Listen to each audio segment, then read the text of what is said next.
Joshua chapter 18. Ang paghahati ng mga natitirang lupain. After sakupin ng mga Israelites ang lupain, nag-meet silang lahat sa Shiloh at tinayo roon ang banal na tent. May 7 tribes ng mga Israelites na di pa nabibigyan ng mga parte nila ng lupain. Kaya sinabi ni Joshua sa mga Israelites, "Hanggang kailan kayo maghihintay bago nyo pasukin at kunin ang lupaing binigay sa inyo ni Lord, ang Diyos ng mga ancestors nyo? Pumili kayo ng 3 lalaki kada tribe. Papupuntahin ko sila para libutin ang buong lupain. Gagawa sila ng mapa ng lupaing gusto nilang manahin. Tapos, babalik sila sa akin. Hahatiin nila ang lupain sa 7 parte. Pero, mag-i-stay ang tribe ni Judah sa teritoryo nila sa south at ang tribe ni Joseph sa teritoryo nila sa north. Idodrawing ng mga mapipiling lalaki ang 7 pagkakahati ng lupain at dadalhin nila ito sa akin. Gagawin ko ang palabunutan sa harapan ni Lord na Diyos natin. Walang makukuhang parte ng lupain ang mga Levites kasi ang pagiging priest nila para kay Lord ang pamana sa kanila." Natanggap naman ng mga tribes ni Gad, Reuben at ng East Manasseh ang mga parte nila sa lupain na nasa kabilang side ng Jordan na binigay sa kanila ni Moses na servant ni Lord. Kaya naglakad na ang mga napiling lalaki after silang utusan at sinabihang, "Libutin nyo ang lupain at i-drawing ang mapa nito. Tapos bumalik kayo sa akin. Gagawin ko ang palabunutan para sa inyo sa harapan ni Lord sa Shiloh." Kaya lumakad na ang mga lalaki at nilibot ang lupain. Sinulat nila kung paano nila hinati sa 7 bahagi ang lupain na kasama ang mga cities na sakop nito. Pagkatapos, bumalik sila kay Joshua sa Shiloh. Ginawa nga ni Joshua ang palabunutan para sa kanila dun sa Shiloh sa harapan ni Lord at binigay ni Joshua ang lupain sa mga natitirang tribes ng Israel. Ang teritoryong inassign sa tribe ni Benjamin. Unang nabunot ang parte ng lupain na para sa mga angkan sa tribe ni Benjamin. Napunta sa kanila ang lupain sa pagitan ng mga tribes ni Judah at Joseph. Sa north nagsisimula sa Jordan ang boundary nila. Nagtuloy-tuloy ito pataas hanggang sa mabundok na bayan na nasa north ng Jericho. Tapos pataas at tatagos ito sa maburol na lupain pa west at nagtatapos sa desert ng Bethaven. Mula roon, magtutuloy-tuloy ang boundary sa may south patungong Luz, ngayon ay Bethel, hanggang sa slope ng Luz. Tapos, pababa ng Ataroth Adar sa bundok na nasa south ng Lower Beth-horon. Liliko naman ang boundary sa bandang west, pa-south mula sa bundok na nasa timog, sa tapat ng Beth-horon at nagtatapos sa Kiryat Baal, ngayon ay Kiryat Jearim, isang city na sakop ng tribe ni Judah. Ito ang border sa west side. Nagmumula sa labas ng Kiryat Jearim ang boundary sa south. Mula rito, tutuloy ito ng Ephron, papunta sa mga batis ng Neptoa. Lulusong ito sa boundary ng bundok, kung saan kita ang Hinnom Valley na nasa dulong north ng Rephaim Valley. Tapos, bababa ito sa Hinnom Valley na nasa south ng bundok ng mga Jebusites at papunta sa En-Rogel. Mula rito, liliko ito pa north papuntang En-Shemesh, tutuloy ng Geliloth na nasa tapat ng Adumim Pass at lulusong pababa sa bato ni Bohan, na anak na lalaki ni Reuben.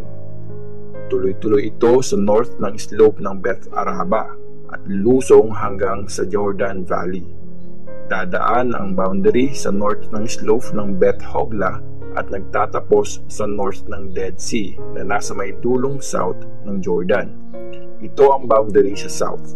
Ang Jordan River ang border sa east. Ang mga ito ang mga boundary ng lupaing napunta sa mga angkan ng tribe ni Benjamin. Ito ang mga cities na sakop ng tribe ni Benjamin: Jericho, Beth Hogla, Emek, Keziz, Beth Araba, Semaraim, Bethel, Avim, Parah, Ofra, Chepramoni, Ofni, at Geba. 12 na cities lahat ng iyon, kasama ang mga villages sa paligid ng mga ito. Kasama rin ang Gibeon, Rama, Beeroth, Mespa, Chipira, Mosa, Rekem, Erpeel, Tarala, Zela, Helep, Jebus o Jerusalem, Gibeah, at Kiryat Jearim. 14 na cities itong lahat, kasama ang mga villages sa paligid ng mga ito. Ito ang mga lupaing minana ng mga angkan ng tribe ni Benjamin. Joshua chapter 19. Ang teritoryong inassign sa tribe ni Simeon. Pangalawang nabunot ang parte ng lupain na para sa mga angkan ng tribe ni Simeon. Nasa loob ng lupain ng tribe ni Judah ang lupain para sa tribe ni Simeon. Sakop nito ang Beersheba, Sheba, Molada, Hazar-Shual, Bala, Ezem, Eltolad, Betul, Horma, Ziklag, Bet-Markabot, Hazar-Susa, Bet-Lebawot, at Sharuhen. 13 cities itong lahat, kasama ang mga villages sa paligid ng mga ito. Kasama rin ang Ain, Rimon, Ether, at Ashan. 4 na cities ito kasama ang mga villages sa paligid ng mga ito. Pati na ang lahat ng mga villages sa paligid ng mga cities hanggang sa Baalath Beer o Rama sa south. Ito ang mga lupaing minana ng mga angkan sa tribe ni Simeon. Nasa lupain ng tribe ni Judah ang lupaing napunta sa tribe ni Simeon. Dahil malaki ang nakuhang parte ng tribe ni Judah, binigay ang ilang parte nito sa tribe ni Simeon. Ang teritoryong inassign sa tribe ni Zebulun. Pangatlong nabunot ang parte para sa mga angkan ng tribe ni Zebulun. Umabot hanggang sa Sarid ang boundary ng lupaing minana nila. Mula roon, nagtuloy-tuloy ang boundary paakyat sa west, papuntang Marial, daraan ng Dabeshet hanggang sa batis ng nasa east ng Jokneam. Mula sa Sarid, tuloy-tuloy ito pa east hanggang sa boundary ng Kislot Tabor. Tapos, papunta ito sa Daberath at aakyat sa Japia. Mula roon, tuloy-tuloy ito sa east papuntang Gath-Hefer at Ek-Kazin, papuntang Rimon sa Liliko papuntang Neya. Sa north, lumiliko ang boundary papuntang Hanathon at nagtatapos sa Eftahel Valley. Kasama ang Katath, Nahalal, Shimron, Idala at Bethlehem. 12 cities itong lahat. Kasama din ang mga villages sa paligid ng mga ito. Ito ang mga lupaing minana ng tribe ni Zebulun. Kasama na rin ang mga cities at mga villages ng mga ito. Ang teritoryong inassign sa tribe ni Isakar. Pang-4 na nabunot ang para sa mga angkan ng tribe ni Isakar. Sakop ng teritoryo nila ang Jezreel, Chesuloth, Shunem, Haparaim, Shion, Anaharath, Rabith, Kishion, Ebez, Remeth, En-Ganim, En-Hada, at Bet-Pazez.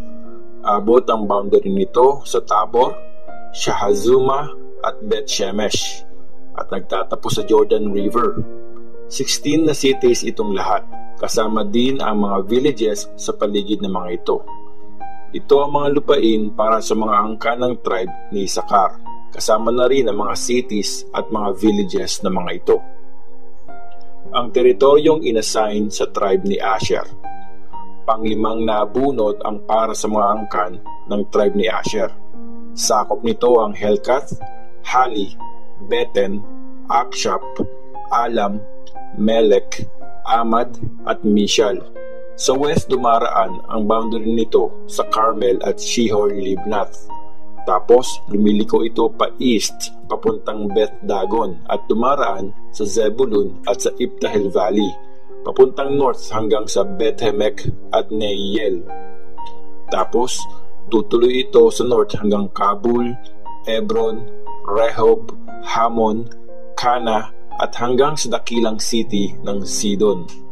lumiliko ang boundary papuntang Rama hanggang sa city ng Tyre na napapalibutan ng matibay na pader. Tapos, lumiliko ito patungong Hosa at nagtatapos sa Mediterranean Sea. Kasama rin ang Mahalab, Akzib, Uma, Apek at Rehob. 22 na cities itong lahat. Kasama din ang mga villages sa paligid ng mga ito. Ito ang mga lupaing para sa mga angkan sa tribe ni Asher. Kasama na rin ang mga cities at mga villages ng mga ito. Ang teritoryong inassign sa tribe ni Naphtali.